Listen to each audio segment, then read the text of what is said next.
Thomasville's municipal building, which is home to its visitor center, is in line for some major upgrades soon. Leaders in Thomasville are still trying to get more grant money to help pay for it all.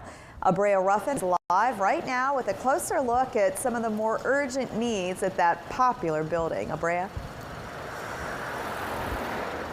Well, Julie, I'm told this historic building was built back in the 1940s, and the city has made sure to maintain it along the way, but there are some important fixes that need to be addressed. Take a look at your screen. Today, I took a walk through with April Norton. You can see broken panels, water damage trickling down the walls, and chipped window seals at the Thomasville Municipal Building. The city taking action through phase 1 of that project that you mentioned, Julie, to address those needs and improve overall safety.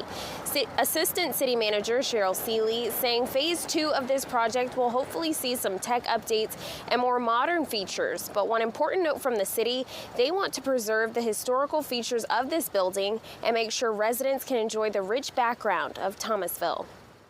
When you have a historic structure, you're really entrusted with making sure that that asset remains viable for future generations to enjoy. People are seeing their grandchildren perform on a stage that they once performed on. So to maintain that kind of history is a big responsibility and one that we take very seriously.